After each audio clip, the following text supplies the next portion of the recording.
Alexander, let's talk about Sleepy Joe Biden's cabinet picks. And he continues to plan to, he continues to make moves as he's planning to get into the White House. Of course, the Trump campaign, with no help from the Republicans, are fighting this. And in my opinion, it's clear that Trump won the election. But it looks like with each passing day that Biden is inching closer and closer to being certified and getting into the White House. And we've had his picks for the national security team, which was a bunch of think tank nitwits and B players from a bygone Obama era. I mean, just what else can you say about the guys that he picked? Just awful, the guys and gals that he picked. And you also have a couple more picks, and we'll discuss these picks now. You have Nira Tandon, who's an absolute lunatic. I mean, an absolute lunatic. I don't know. It's incredible that he picked her to go into his cabinet. She still believes that Trump is a Putin agent. That's how absolutely wacko and nutso she is. And there's all kinds of other stories about her. And Glenn Greenwald actually documents them. He does a good job of documenting just how absolutely batshit crazy she is. But Biden has put her in there. And of course you have Jen Psaki, who's his press secretary. We remember her in the days with Obama. I mean, she's literally from the Obama administration, the same position pretty much, and now she's pretty much doing the same position for Biden. She's a serial liar, in my opinion. She lied about Ukraine. She lied about Syria. She pushed a terrible coup d'etat and war in Ukraine. She was pushing terrible stuff in Syria and Libya as well. And of course, the press in those days never gave her any pushback because they were completely enamored and in the bag with Obama. An absolutely terrible pick, Jen Psaki. Absolute terrible pick. You have Janet Yellen as well, who's just a complete sleeper, a complete bore.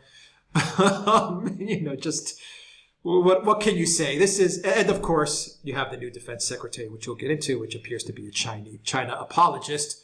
Big surprise there. So you have from bad to worse. I mean, it makes Biden's picks make the John Bolton pick by Donald Trump as the national security advisor look like a masterful move on the part of Trump. That's how bad these picks are becoming. And John Bolton was an absolute disaster. So, bring John Bolton back into the Obama cabinet, into the Biden cabinet. Bring John Bolton in there. It'll be an improvement.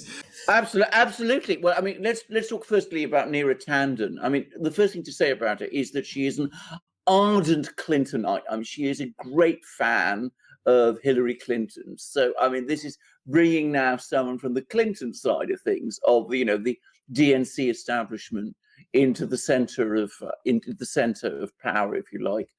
She's going to be in charge of the Office of the Budget. So she's going to be Office of Management and Budget.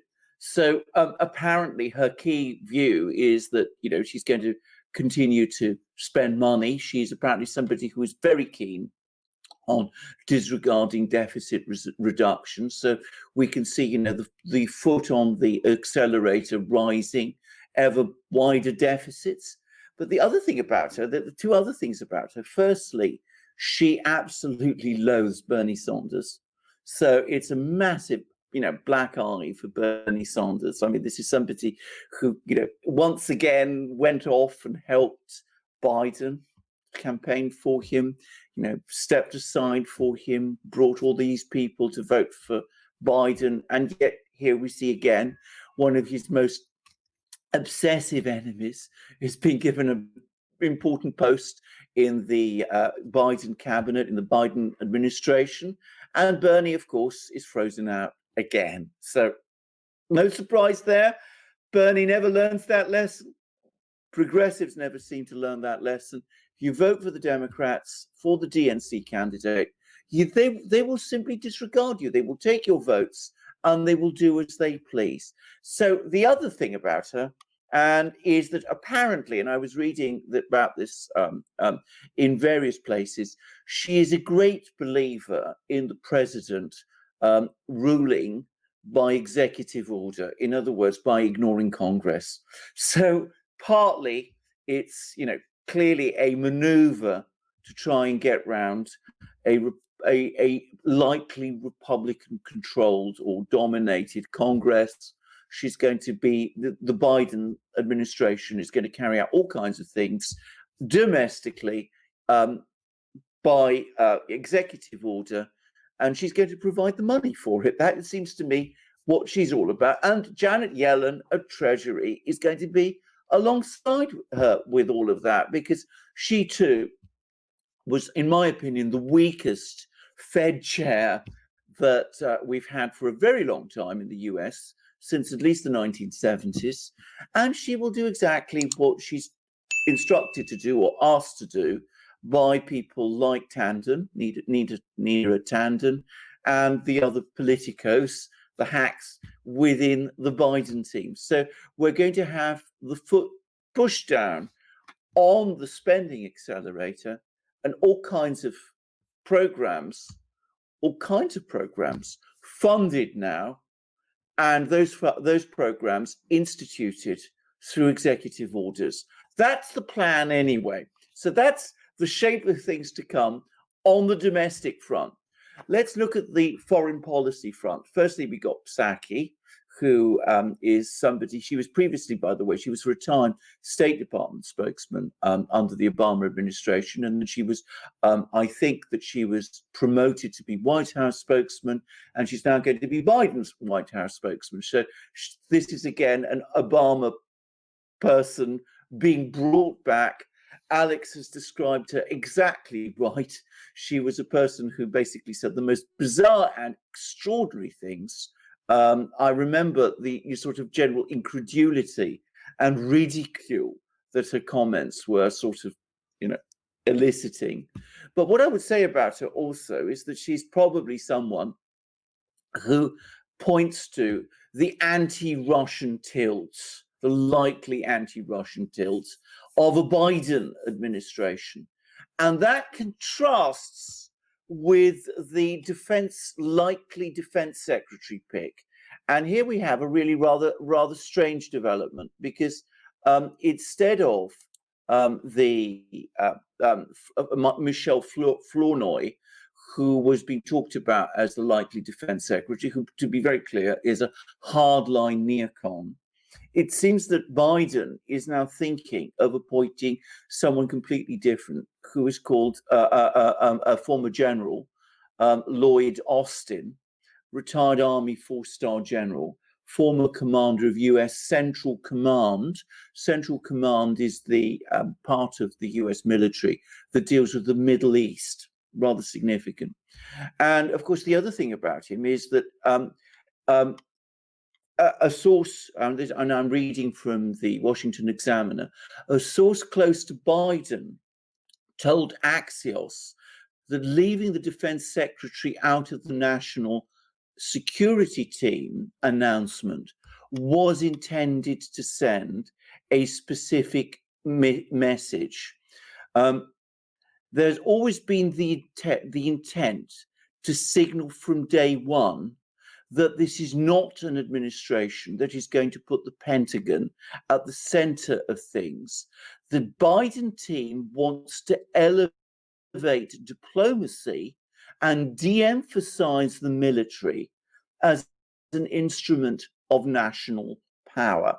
Now, just take a step and think about that. That means diplomacy without force, the velvet glove with no mailed fist. That seems a very strange approach to take. And what it actually, in practical terms, means, it seems to me, is a signal to China that US assertiveness, the strong US defense posture in the Pacific against China is going to be ramped down, with the Biden administration going for diplomacy with China, and at the same time, a refocusing back on the Middle East, with the Biden administration basically returning to the kind of Middle East policies that we saw the Obama administration following. So we're going to see the military being used increasingly in the Middle East, military spending perhaps being cut, or at least not increased in the way that the Trump administration was increasing it, and an attempt to pursue diplomacy with China. We've just done another program talking about a diplomatic battle that's going on between China and Australia. And we said in that program that it gave every indication that the Chinese are in a completely uncompromising mood. They will read this appointment, if it happens, and these statements as a sign of the US weakening in the Pacific. Yeah. All right. Well, it's as we called it. They're going to kowtow to China. China's going to rise. I believe the compromise that China has on the Biden family is extremely damning and extremely strong. We cautioned even the Democrat Party, if they would ever listen to our shows, we cautioned them to not let Biden get into the White House because of this exact reason.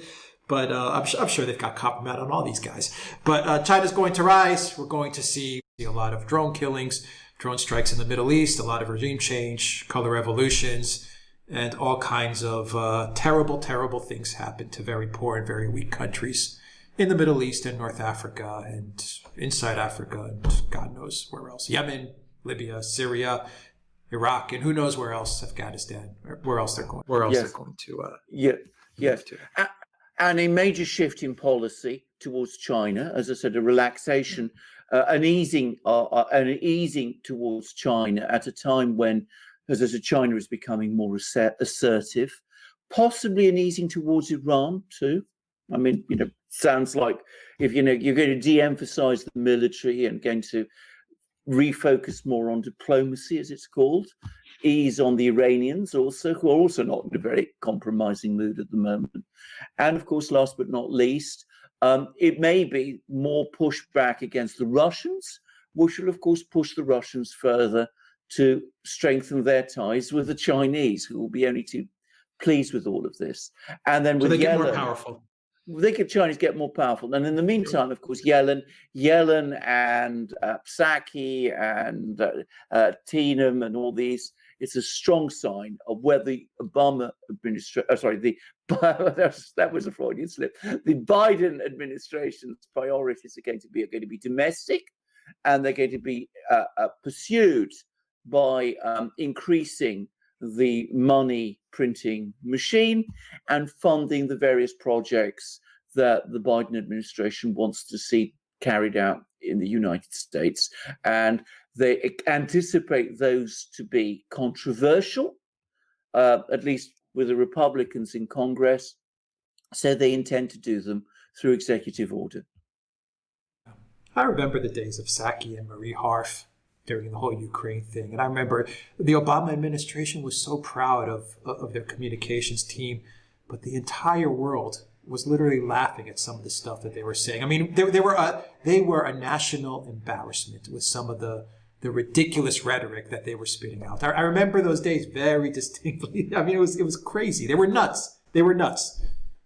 Absolutely so. I mean, and by the way, this is true in Europe too. I mean, I know that many people in Germany, for example, and I'm talking about officials in Germany, were horrified by the performance of Obama's public relations team.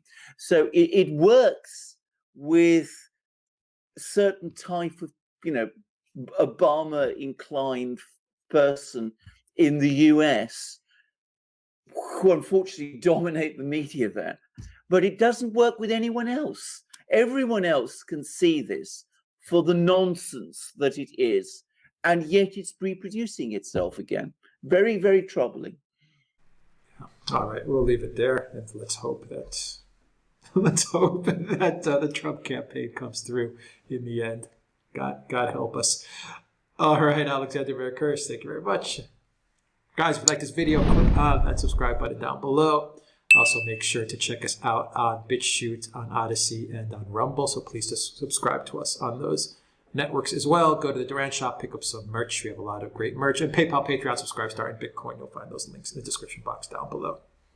Absolutely. You will do so. And you will also, if you go to our shop, be able to find exclusive products now for the Duran, made by Dimitris Economou, who is a Greek artist, a very talented and very well-known artist in Greece, like this mug, made in Britain. And you see there the cup of tea, which is, of course, what I always drink when I'm drinking from a great Duran mug. Best mugs in the world. We also have the best shirts in the world.